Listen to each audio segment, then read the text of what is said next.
I don't know. Am I reading too much into this? Welcome back to my news series, 2 episodes in of last week's news today. I'm going to give you a summary of 3 stories that I saw last week, I've been thinking about, but didn't get a ton of coverage in the mainstream news. Well, that is to say, one of them sort of blew up, and I'll talk about it at length. There are 2 stories that I just think are interesting. I'd love to hear your feedback on. So let's get started. I think we have to start with the denim elephant in the room. Sydney Sweeney and the American Eagle jeans campaign has gone viral. Maybe not the way they were hoping, but the company isn't necessarily suffering. So Sydney Sweeney, the actress known for her figure and her blonde hair, her blue eyes, is sort of girl next door, and she has taken over the role, I guess, as ambassador for American Eagle. She is in a campaign where they'll zoom in on her bust, her butt, and say essentially Sydney Sweeney has good genes. Obviously, they are saying Jeans, but the implication is Genes, as in genetics. And initially, this was being widely praised. There were people posting pictures of her in the campaign next to older American Eagle campaigns with, I would say, pretty obvious differences. Previously, it seemed to be about what we might call the body positivity movement or embracing diversity. And now it's sort of a return to classic beauty. I know that this is an online thing. She's not pretty. She is whatever. I don't care. She's pretty. She's attractive. And I can understand why, similarly to Calvin Klein's, you would want someone who is both a part of popular culture and good looking to wear your clothing. They're obviously a little bit tongue-in-cheek with this saying, but what became notable after this initial wave of "we're back, baby" kind of praise from people who are tired of, I would say, non-beautiful models in ad campaigns, what came afterwards was immediate panic over what I would call fairly simple wordplay. So, obviously, I thought this would become a, how could you do this? Don't sexualize her, anti-feminist type thing. No. The accusation from the progressive side of media, of online talking heads, is that this is subtle Nazi signaling. I don't know if I can say that without having a problem on YouTube. They use the term Yahtzee. They're saying that essentially they're promoting white European beauty standards, and this is bad, and that ultimately this is a signal that our culture is okay with hate and European white people. I don't know. Let me play you a couple of criticisms here. I feel like Sydney Sweeney getting canceled for Yahtzee propaganda should have been on everyone's bingo card at this point. But believe it or not, it does keep getting worse because they have continued to drop more ads over the last few days, and today I'm going to show you the most horrific and problematic one. Here's what's going on. This week, Sydney Sweeney launched an ad campaign with American Eagle that is very clearly white propaganda. And in any other timeline, it might have been less noticeable, but given the current climate of things, it is extremely obvious, and it has garnered them a lot of attention, and even their stocks have gone up because of it. This shouldn't really be a shock. In the past, we've seen her with her family members who are all clearly red hat people. In the moment, some people gave her a pass for that, obviously, because you can't choose your family, but her silence since then, and this campaign with American Eagle now really seals the deal with where she's at. Obviously, the campaign goes beyond just a bunch of photos and videos in which she's wearing jeans where none of them seem to fit, which was an odd choice. But every single ad is specifically emphasizing this double entendre with the word jeans, saying that Sydney Sweeney has great genes. That is said throughout the ads over and over and over again, and they could have chosen a number of angles to go about this campaign, but saying that about a blonde-haired, blue-eyed woman right now who's dressed all like Yeehaw America, that says a lot. It's pretty obviously promoting European centrism, and it has everyone up in arms about it, but their most recent video is the most obvious and the most, you can't argue this anymore. You know what you're doing, and I obviously have my thoughts and opinions on it, but I'll let you watch it and just form your own. Genes are passed down from parents to offspring, often determining traits like hair color, personality, and even eye color. My genes are blue.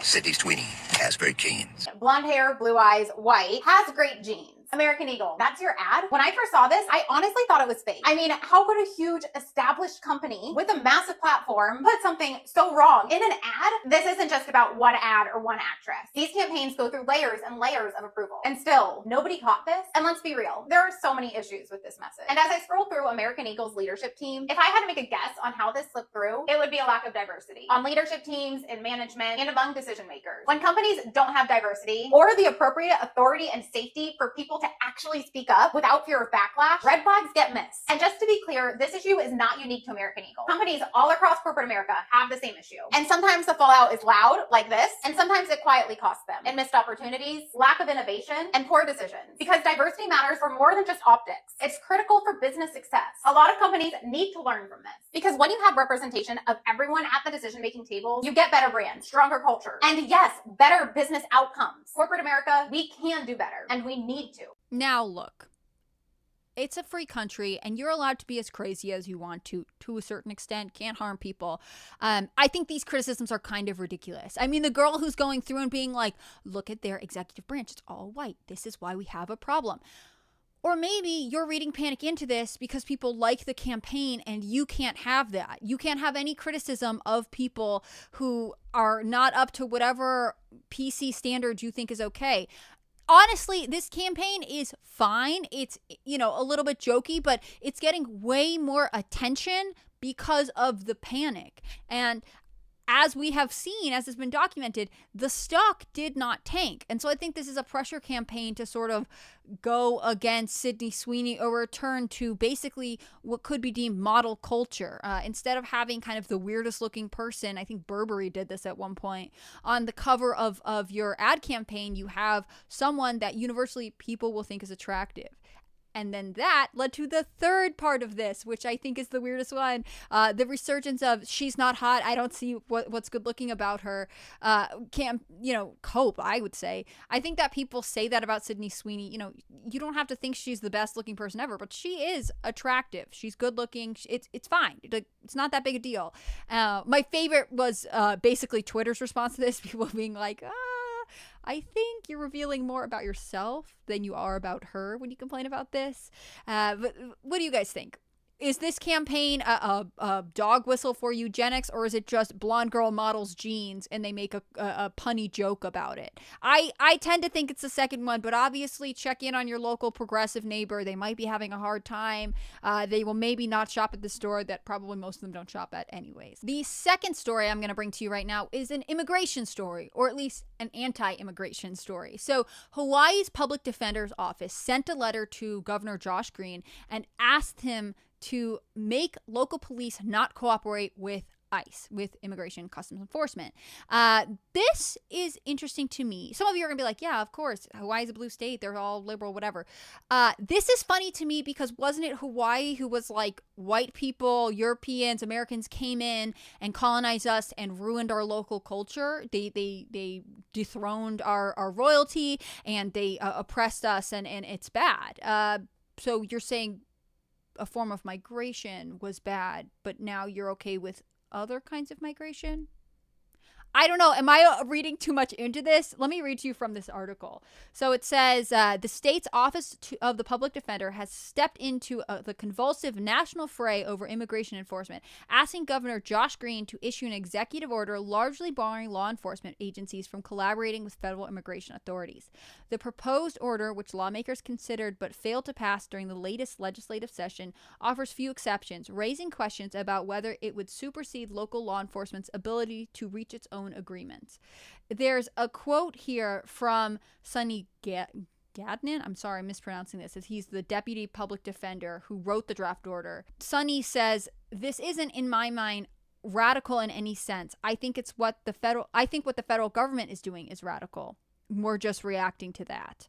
The draft order says that, quote, state and local agencies have significant discretion regarding whether and how to respond to requests for collaboration and assistance from the federal immigration authorities, end quote. It doesn't address the question of whether Green, through an executive order, has authority over county police departments to limit their actions as envisioned. So maybe that's it. People are not picking up on this because it's this local issue and it's sort of unclear about what the legal boundaries are. But I am surprised that Hawaii, of all of the states, is the one being like, you can't cooperate with immigration. If they are worried about local culture, native culture, it seems like, immigration would be something that could, I don't know, change that. You would think that maybe they would be, of all the blue states, one being like, well, we have something special that's worth protecting, and we probably shouldn't just let people migrate here illegally and without vowing an intention to be a part of the country. But, I guess if they're not interested in the American government, maybe that's the issue. If you're Hawaiian, please weigh in on this. I'd love your take. It's obviously a little bit unusual for a public defender's office to take such a strong political stance, but it's not impossible. I mean, we have so many attorney generals who are completely politically motivated in this country that, is it really that different? But again, like I said, Hawaii uniquely seemed to be a state that I thought would be for restricting who can just show up and start a life on your land. I don't know. Who am I to say? Again, if you are from Hawaii, weigh in on this. I'm really curious. The final story I want to bring to your attention is this report from the House Judiciary Committee talking about the false narrative about American Catholics that they believe the Biden administration advanced during their tenure. So there was a fair amount of reporting on some of the surveillance done to American Catholics who attend Latin Mass. The argument was that they are part of the pathway to extremism, or I guess Christian extremism in America. Obviously, this doesn't ring true. I think that there are a lot of other groups and other pathways to extremism in America that maybe don't seem to be important to the Biden administration. So I think it's interesting that under the new Congress, they are going out of their way to look back on some of this investigation and talk about whether the Biden administration fairly used their resources. I was sort of surprised, to be honest, that even though a lot of conservative commenters on the internet reference this surveillance of Latin Mass Catholics, there wasn't a ton of reporting from what I saw on this report. The committee released a press release on July 22nd about it. I'm going to read you a little bit of it. Today, the House Judiciary Committee released an interim staff report titled Report: How the Biden-Ray FBI Manufactured a False Narrative of Catholic Americans as Violent Extremists. The report reveals that contrary to testimony from former Federal Bureau of Investigation FBI Director Christopher Wray, the 2023 Richmond Memorandum that derisively labeled traditional Catholics as, quote, radical or ethnically motivated violent extremists was not an isolated incident. Under the new leadership of Director Kash Patel, the FBI has cooperated considerably with the committee's subpoena and has produced over 1,300 pages of additional documents related to the Richmond Memorandum that the Biden-Ray FBI did not disclose. The new documents obtained by the committee show that the Biden-Ray FBI put more federal law enforcement resources into surveilling Catholics than previously known. The Richmond field office's targeting of Catholics extended to surveilling a priest by coordinating with other field offices nationally and internationally, including FBI headquarters and the FBI London office. In addition, several internal FBI documents use derogatory terms like radical traditional Catholic or radical traditional Catholic between 2009 and 2023. An FBI internal database contained at least 13 documents, including the Richmond Memorandum, that used these terms, all of which cited the far-left Southern Poverty Law Center. The document, this press release, goes on to give some examples of the information that's now known because of the change in leadership at the FBI. This includes that after a priest declined to share information about the subject, the FBI surveilled the priest and opened an investigation and assessment into him. I think this is one of these scenarios that people are afraid of and was actually happening, and no one will pay any accountability or no one will be held accountable for this. I just find it frustrating. So the report, which is 51 pages long in total, is pretty detailed. I'll pop it up on screen here, but I'll let you guys go through it. Maybe I'll put a link in my description for it. Catholicism is huge in America. It's obviously been on a lot of people's minds because of conclave and the election of the very first American Pope. Don't any of you come at me saying, but Francis was from South America and that counts. When we say America, we mean the United States of America. That's just the way it is. I have a different video on that. You guys can go talk about Pope Leo there. But the surveillance of any religious group would be concerning, right? And the fact that it was done to Catholicism, which was very mainstream, under a man who purported himself to be a Catholic president, Joe Biden, is upsetting. I think it's not right, and I wish that there were a way to have accountability for this.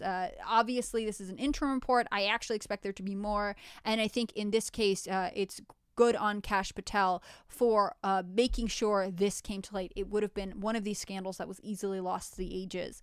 Are any of you Catholic? Are you guys concerned about being surveilled? Obviously, different administration, different times. I'd love to hear your take on this, and I actually might reach out to a couple Catholic commenters that I know and get their opinion on this, maybe off the record if they don't want to talk about it publicly. It seems like something that we all were scandalized by under the Biden administration and maybe shouldn't let go of just yet. So those are the stories for today. Let me know what you think. This is, of course, a summary of stories that came out last week that I thought were interesting. I'd love to hear your take on them. And I will be continuing with this series next Monday. For now, this has been last week's News Today. And I'm so appreciative of all your support. Please let me know if there's anything else that you're interested, you want to see a video on this week, and I'll catch you next Monday. Bye.